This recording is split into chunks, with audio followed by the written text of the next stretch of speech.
नमस्कार, जय सिया राम, अस्सलाम वालेकुम, सत श्री अकाल, केम छो। ना मैं हिंदू हूँ, ना मैं मुसलमान हूँ, ना मैं सिख हूँ, ना मैं ईसाई हूँ। सबसे पहले मैं एक इंसान हूँ, क्योंकि मरने के बाद मुझे जवाब भगवान को देना है, इंसानियत को देना है, ना कि किसी धर्म को देना है।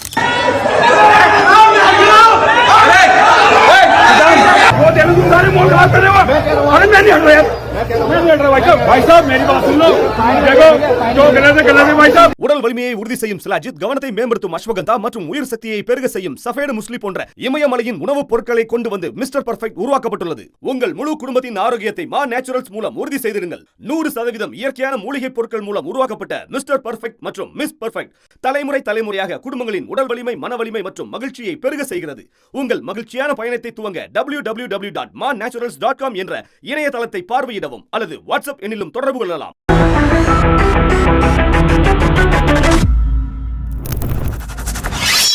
வணக்கம். என் கையில் இருக்கக்கூடிய இந்த எஃப்ஐஆரை கவனமாக பாருங்கள். அப்படி நீங்க உண்மையான இஸ்லாமியர்களாக இருந்தால், இந்துவாக இருந்தால், இந்தியராக இருந்தால் நிச்சயமாக உங்களுடைய ரத்தம் கொதிக்க போகிறது.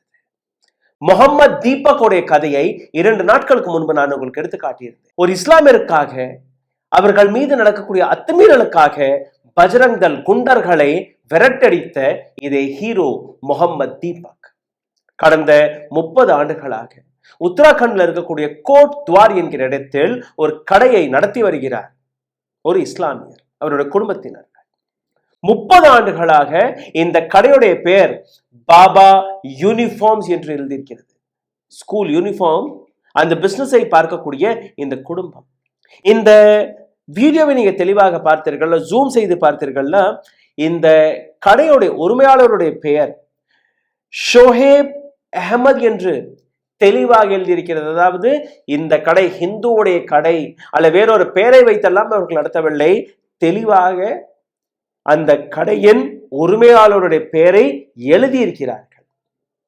பாபா வெறும் இந்துக்களுக்கானதுதான். அதனால் ஒரு கூட்டம் கிளம்பியது. பாபா இந்துக்களுக்கான வார்த்தை கிடையாது. பாபா என்றால் முதியோர். யாரை வேணாலும் நீங்க பாபா என்று கூறலாம். ஹிந்துவாக இருக்கட்டும், முஸ்லிமாக இருக்கட்டும், சீக்கியராக இருக்கட்டும், யாராக இருக்கட்டும்.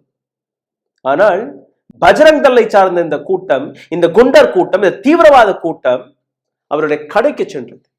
ஜனவரி 26ஆம் தேதி இந்த நாட்டின் குடியரசு தினன்று அங்க போய் அந்த வயதான இஸ்லாமியரை மிரட்டியிருக்கிறார்கள். இந்த பெயரை எப்ப மாத்த போற? அங்க இருந்த அப்பா மகன் 2 பேருமே, எப்படி ஐயா 30 ஆண்டுகளாக இந்த பேரை வச்சுதான் நாங்க கடையை நடத்திட்டு இருக்கோம். ஜிஎஸ்டில இருந்து, டாக்ஸ்ல இருந்து எல்லாமே இந்த பேர்ல தான் இருக்கு. எப்படி நீங்க மாத்த சொல்றீங்க? அதெல்லாம் எங்களுக்கு தெரியாது. உடனடியாக இந்த பேரை நீ மாத்தணும் என்று கூறும்போது, அந்த வாக்குவாதம் நடக்கும்போது, வாக்குவாதம் கூட இல்லை, இவர்கள் மிரட்டுகிறார்கள், அவர்கள் பதில் கொடுப்பதற்காக முயற்சிக்கிறார்கள். அதுதான் நடந்தது. அருகே நின்று கொண்டிருந்த ஒரு இளைஞர் என்ன பிரச்சனை என்று வந்து கேட்க, அங்கிருந்த பஜ்ரங் தள் தீவிரவாதிகள், இவர் இந்துக்களுடைய பெயரை வைத்து கடை நடத்துறார், இந்த பெயரை நீக்கணும். அப்போ அந்த நபர் பதில் கொடுக்கிறார், என்ன வேற யாருமே பாபாங்கிற பெயரை வைக்க கூடாதா? இல்ல வேற யாருமே இந்த பாபாங்கிற பெயரை வச்சது இல்லையா? இல்ல இவர் முஸ்லிம், இவர் அந்த பெயரை வைக்க. இந்த மாதிரி வாக்குவாதம் நடக்கும்போது இந்த தீவிரவாதிகளில் ஒரு நபர் இந்த இளைஞரை பார்த்து, உன்னுடைய பெயர் என்னன்னு கேட்க, அவர் என்னுடைய பெயர் முகமது தீபக். ஒரு இஸ்லாமியருக்காக சப்போர்ட் செய்து இந்த பஜ்ரங் தளை சார்ந்த தீவிரவாதிகளை விரட்டி அடிக்கக்கூடிய வேலையை பார்த்தார். வாக்குவாதம் கொஞ்சம் தள்ளுமுள்ளில் போனது. முகமது தீபக் என்கிற இந்த நபர் ஒரு ஹிந்து.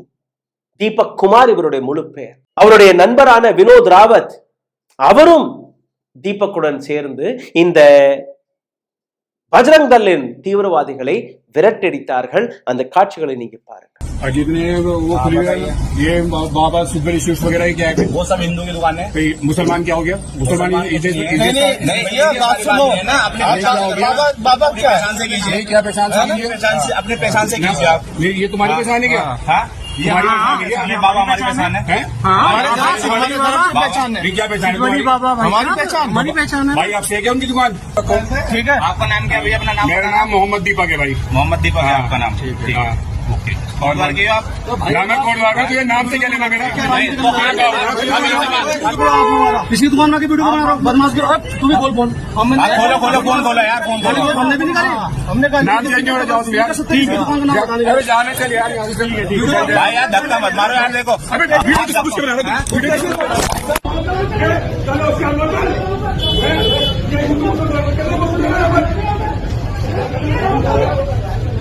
இந்த வீடியோவில் உங்களை இன்னும் ஆழமாக கூட்டிச் செல்வதற்கு முன்பு ஒரு சிறிய கோரிக்கை. எங்களுடைய சேனலை மிகப்பெரிய அளவில் முடக்கக்கூடிய வேலையை பார்த்து வருகிறார்கள். இதிலிருந்து மீட்டெடுப்பதற்காக உங்களுடைய உதவி தேவைப்படுகிறது. நீங்கள் செய்ய வேண்டிய சாதாரணமான விஷயங்கள் லைக், ஷேர், சப்ஸ்கிரைப் பட்டனை தட்டி இந்த வீடியோவை ஏராளமான நபர்களிடம் எடுத்துச் சொல்லுங்கள். இதை தாண்டி இந்த வீடியோவை பார்த்து கொண்டிருக்கும் போதே முகமது தீபக்கிற்காக, இந்த சேனலுக்காக ஹாய், ஹலோ, வணக்கம், உங்களுடைய கேள்விகள், கருத்துக்களை கீழே கமெண்ட் பாக்ஸில் எழுதுங்கள். இதை தாண்டி இந்த எஃப்ஐஆர் சரியானதா அல்ல தவறாக இதை நீங்க பார்க்கிறீர்களா, அதை பற்றியும் நீங்க எழுத வேண்டும். அதையும் தாண்டி அருகில் இருக்கக்கூடிய QR கோடை ஸ்கேன் செய்து உங்களால் முடிந்த உதவியை நீங்க தெரிவிக்கலாம். கடந்த 11 ஆண்டுகளாக பிஜேபி, RSS, விஸ்வ இந்து பரிஷத், பஜ்ரங் தள், இந்து முன்னணி, இது போன்ற ஏராளமான ரைட் விங்கர் அமைப்புகள் என்னெல்லாம் செய்ய பார்த்தார்களோ அனைத்தையுமே ஒரு நபர் தன்னுடைய பேருக்கு முன் முகம்மது என்று வைத்து அவர்களுடைய அனைத்து நெரேட்டிவ், அனைத்து ப்ரொபகண்டாவையுமே அழித்து விட்டார். பொறுத்து கொள்ள முடியவில்லை. 26ஆம் தேதி நடந்த இந்த சம்பவம் 31ஆம் தேதி, ஜனவரி 31ஆம் தேதி ஒரு எஃப்ஐஆர் போடப்படுகிறது. அதே முகமது தீபக்கிற்கு எதிராக. யார் இந்த நாட்டு கான்ஸ்டிடியூஷனுக்காக, யார் இந்த நாட்டு ஒற்றுமைக்காக, யார் இந்த நாட்டில் எந்த விதமான அராஜகத்தையும் இதற்கு மேல் நாங்கள் பொறுத்து கொள்ள மாட்டோம் என்று குரல் கொடுத்தாரோ, ஒட்டுமொத்த இந்தியாவே இந்த முகமது தீபக்கை செல்யூட் செய்து வருகிறதோ, அவர்களுக்கு எதிராக ஒரு எஃப்ஐஆர். இந்த எஃப்ஐஆர் எழுதியிருக்கிறது, அதை நான் உங்களுக்கு எடுத்து காட்டுவேன். ஆனால் எதற்காக இந்த எஃப்ஐஆர் போட்டார்கள் அதை நீங்க பார்க்க வேண்டும். 11 ஆண்டுகளாக எந்த வெறியை, எந்த மதவெறியை, ஹிந்து என்கிற மதவெறியை இவர்கள் திணிக்க பார்த்தார்களோ, ஒரே நொடியில் முகமது தீபக் அதை உடைத்து விட்டார். அதை எப்படி உடைத்தார் என்று நீங்க பார்த்தீர்கள்னா, ஒட்டுமொத்த இந்தியாவில் இருக்கக்கூடிய மக்கள் ஆங்காங்கே இந்த கூட்டத்தை தீவிரவாதி என்று அழைக்க தொடங்கினார்கள். நானும் முகமது என்று ஏராளமான நபர்கள் தன்னுடைய பேருக்கு முன்பு முகமது என்கிற வார்த்தையை சேர்க்க தொடங்கினார்கள். தீபக் பாய் எந்த அளவில் ஒரு இஸ்லாமியரை பாதுகாத்தாரோ அதே போன்று நாங்களும் பாதுகாப்போம் என்று வெளிவர தொடங்கினார்கள். இது அவர்களால் பொறுத்து கொள்ள முடியவில்லை. அவர்களுடைய நெரேட்டிவ், அவர்களுடைய எஜெண்டா உடைந்து விட்டது. அதனால் இந்த எஃப்ஐஆர், இந்த எஃப்ஐஆரை நீங்க பார்த்தீர்கள், உங்களுக்கு புரிய வரும் எந்த அளவில் கேவலமாக இந்த எஃப்ஐஆர் போடப்பட்டிருக்கிறது. இது மட்டுமல்ல, இன்னொரு எஃப்ஐஆரும் போட்டிருக்கிறார்கள். அதை பற்றி நான் உங்களுக்கு எடுத்து காட்டுவேன். இந்த கோலை தீவிரவாதிகளில் 2 நபர்கள், கௌரவ் கஷ்யப் மற்றும் சக்தி சிங் கோன்சாய், இந்த 2 நபர்கள் இந்த எஃப்ஐஆரை போட்டிருக்கிறார்கள். எப்போ? ஜனவரி 31ஆம் தேதி. இதுல இவர்கள் கூறிய விஷயம் என்னன்னா, தீபக் குமார் மற்றும் விஜய் ராவத், இந்த 2 நபர்களுமே நாங்க மக்கள் மத்தியில் போய் பிரச்சாரம் செய்து கொண்டிருக்கும் போது, மக்களை சந்தித்து அவர்களுடைய பிரச்சனைகளை கேட்கும் போது இந்த 2 ரவுடி கூட்டம் அங்க வந்ததா. அந்த வீடியோவை நான் உங்களுக்கு போட்டு காட்டுகிறேன். யார் அராஜகத்தை செய்தார்கள் நீங்க பார்க்க வேண்டும். தீபக் மற்றும் விஜய் ராவத் 2 பேருமே அங்க வந்து எங்களை அடைத்தார்கள், எங்களை உதைத்தார்கள், கொலை மிரட்டல் கொடுத்தார்கள், எங்கள் கையில் இருந்த 3000 ரூபாய் பணத்தை பறித்தார்கள், மொபைல் போனை பறித்தார்கள் அப்படின்னு இந்த எஃப்ஐஆர் போடப்பட்டிருக்கிறது. தெளிவா தீபக் உர்ஃப் அக்கி குமார், விஜய் ராவத், அவருடைய அட்ரஸ், அவருடைய பெற்றோர்களுடைய பெயர் எல்லாமே இந்த எஃப்ஐஆர்ல இருக்கு. அதாவது ஒரு தனி மனிதர் எந்த அளவில் இந்த தீவிரவாத கூட்டத்தை உதைத்து விரட்டினார்கள், எந்த அளவில் ஒரு இஸ்லாமிய சகோதரருக்காக, ஒரு முதியோருக்காக தீபக் குமார் முகமது தீபக் என்கிற அந்த வார்த்தையை வைத்து ஒட்டுமொத்த இந்தியாவிற்கே ஒரு அழகான மெசேஜை கொடுத்திருக்கிறார். அந்த வீடியோவை இன்னை பாருங்கள். नमस्कार, जय सिया राम, अस्सलाम वालेकुम, सत श्री अकाल, केम छो। ना मैं हिंदू हूँ, ना मैं मुसलमान हूँ, ना मैं सिख हूँ ना मैं ईसाई हूँ। सबसे पहले मैं एक इंसान हूँ, क्योंकि मरने के बाद मुझे जवाब भगवान को देना है, इंसानियत को देना है, ना कि किसी धर्म को देना है।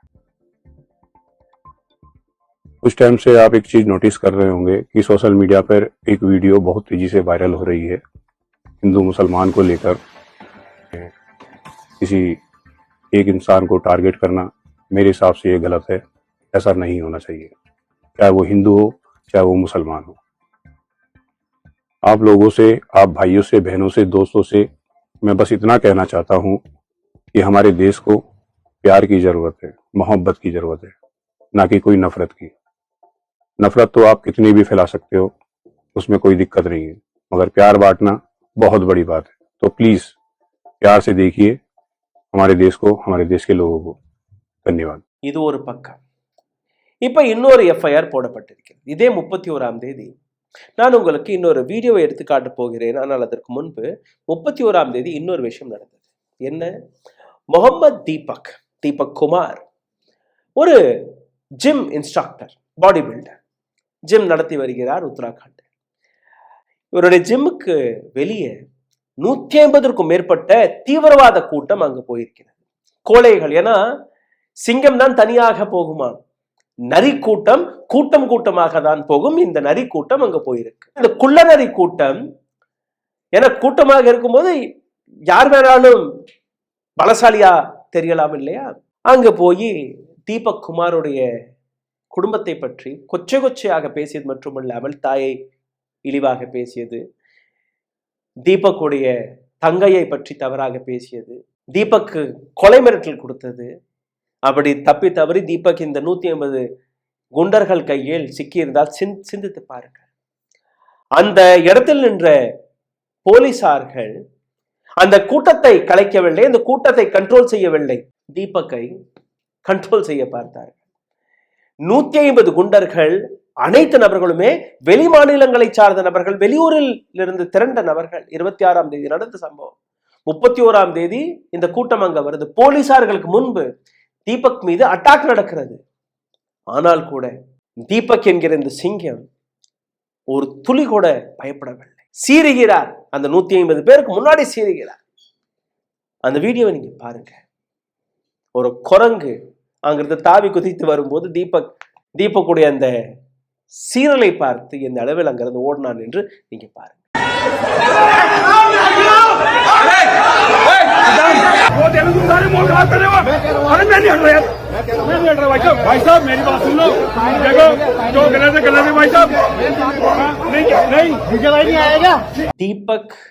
தீபக்குடைய உயிருக்கு நிச்சயமாக ஆபத்து உள்ளது. ஏன்னா இந்த நாட்டுடைய ஒரு மிக கொடூரமான கூட்டம், அந்த கூட்டத்திற்கு எதிராக தீபக்குடைய அந்த முகமது தீபக் என்கிற வார்த்தை அனைத்துமே அழித்து விட்டது. இன்னைக்கு இந்தியா முழுவதும் இருக்கக்கூடிய இளைஞர்கள் நானும் முகமது தீபக் போன்று சகோதரத்தனத்தை, இந்தியாவுடைய ஒற்றுமையை காப்பாற்றுவதற்காக முன்வருவேன் என்று நினைக்கும் போதுதான் இந்த எஃப்ஐஆரை அவர்கள் போட்டிருக்கிறார்கள். இதற்கு மேல் யாருமே இந்த சகோதரத்தனத்தை பற்றியெல்லாம் சிந்திக்க கூடாது. நீங்க வந்தீர்கள்னா, நீங்க ஒரு இஸ்லாமியருக்கு உதவினீர்கள்னா உங்கள் மீது வழக்கு. இப்போ என்னுடைய முதல் வீடியோவுக்கு கீழே ஏராளமான நபர்கள் செல்யூட் எல்லாம் அடிச்சீங்க, பாராட்டுகள் தெரிவித்தீர்கள்.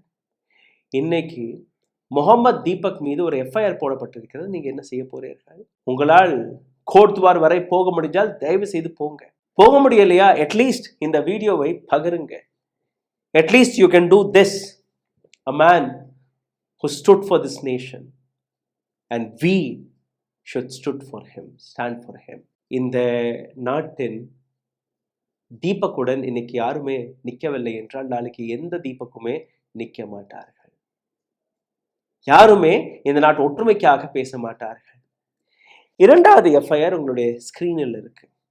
இந்த எஃப்ஐஆர் போலீஸ் தரப்பிலிருந்து போடப்பட்ட எஃப்ஐஆர். யார் மீது? இந்த பஜரங் தளை சார்ந்த குண்டர்கள் மீது. இப்ப இந்த வீடியோவை பாருங்க. இந்த வீடியோவில் தெளிவா உங்களுக்கு தெரியும் யார், முகங்கள், அடையாளங்கள் எல்லாமே. ஒரு சில குண்டர்கள் அங்க லோக்கல் கோட்வார் உத்தராகண்டை சார்ந்த குண்டர்கள் கூட நடந்து வர்றாங்க. How the police failed.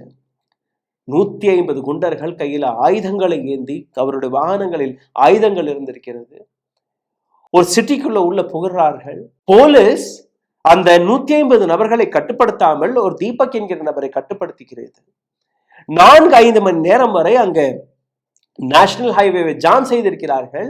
Police போட்ட இந்த எஃப்ஐஆரில் அன்ஐடென்டிஃபைடு பீப்புள், இந்த நபர்கள் யார் என்றே எங்களுக்கு தெரியாதான். ஒரு கூட்டமாக வந்தார்கள், கூட்டமாக போயிட்டார்கள். ஆனால் அந்த கூட்டத்தின் மீது ஒரு எஃப்ஐஆர். கூட்டமா? See this video once again. அடையாளம் உங்களுக்கு தெரியல? அந்த துள்ளி குதிச்சு தீபக் மீது தாக்குதலை நடத்த வந்த அந்த நபருடைய முகம் உங்களுக்கு தெரியல? கையில வளையல ஆட்டி காட்டி இஸ்லாமிய கோழை என்று கூறிய அந்த நபருடைய முகம் உங்களுக்கு தெரியல? பெயர் தெரியல, அடையாளம் தெரியல? முகமது தீபக், விஜய் ராவத், இவர்கள் பெயர் தெரிகிறது. ஏன்னா இவர்கள் இந்த நாட்டு கான்ஸ்டியூஷன் முறைப்படி இந்த நாட்டின் ஒற்றுமைக்காக குரல் கொடுத்திருக்கிறார்கள். நாளைக்கே முகமது தீபக்கை கைதும் செய்வார்கள். மொபைல் போனை திருட்டிட்டான், 3000 ரூபாய் பறிச்சிட்டான். யார் மீது? அந்த வந்தார்கள் இல்லையா குரங்கு கூட்டம், தீவிரவாத கூட்டம், பஜ்ரங் தள் கூட்டம்.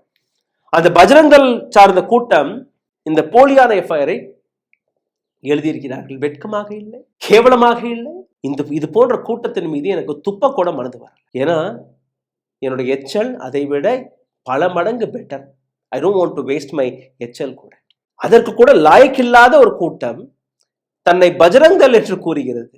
And the government of this country is filing an FIR on such people.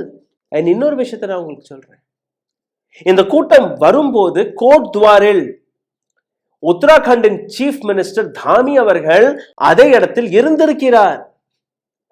The chief minister of the state was present at Kotdwar on the same day, on 26th of January and on 31st of January both. He was there. How? And where was the police? And what police is doing? இன்னைக்கு இந்த விஷயத்தை பற்றி நாம் சிந்திக்க வேண்டிய தருணம் வந்துவிட்டது. இன்னைக்கும் நீங்க அமைதியாக இருந்தீர்கள்னா, இன்னைக்கும் பஜ்ரங் தள் போன்ற அமைப்பிற்கு எதிராக நீங்க கேள்விகளை எழுப்பவில்லை என்றால், பேசவில்லை என்றால், இதற்கு மேல் இன்னொரு முகமது தீபக்கும் பிறக்க மாட்டார். இன்னொரு தீபக்கும் இஸ்லாமியர்களுக்காக குரல் கொடுக்க மாட்டார். இந்தியாவை இதற்கு மேல் உங்களால் காப்பாற்றவும் முடியாது. ஏற்கனவே டேமேஜ் ஆயிருச்சு. ஹிந்து முஸ்லிம் என்கிற அந்த பிரிவினைவாதத்தை திணித்து இந்த நாட்டை இரண்டாக உடைத்து விட்டார்கள். இது கடைசி ஆயுதம். தன்னுடைய பேருக்கு முன்பு ஜஸ்ட் முகமது என்று சேர்த்தது மட்டும் தான் இவர்களுக்கு கோபம் ஒழிய அவர்களை விரட்டி அடித்ததெல்லாம் கோபம் கிடையாது. பிகாஸ் முகமது தீபக் என்கிற இந்த வார்த்தை ஒட்டுமொத்த உலகத்தில் போய் ஒலித்து கொண்டிருக்கிறது. ஒவ்வொரு இளைஞரும் தன்னுடைய பேருக்கு முன் முகமது என்கிற வார்த்தையை சேர்க்க தொடங்கி இருக்கிறார்கள். அதே போன்று இஸ்லாமியர்கள் என்னுடைய பேர் ராம், என்னுடைய பேர் ஷாம் என்று வைக்க தொடங்கிவிட்டார்கள்னா இந்தியாவுடைய அந்த அழகை நீங்க பார்க்க வேண்டும். அது இவர்களுக்கு ஜீர்ணிக்க முடியவில்லை. அதுதான் இந்த கோபம். சிந்தித்து பாருங்கள். நன்றி, வணக்கம். ஊடகம் கார்ப்பரேட் அரசியல்வாதிகளின் கைப்பாவையாக அடிமைகளாக இருந்தது போதும். இனி சாட்டை எடுத்து சுழற்றும் நேரம் வந்துவிட்டது. ஊடகம் பொதுமக்களாகிய உங்களுக்காக, உங்களாலேயே இயக்கப்பட வேண்டும். ஊடக சுதந்திரத்திற்காக உங்களின் பங்களிப்பை இன்றே அளித்திடுங்கள்.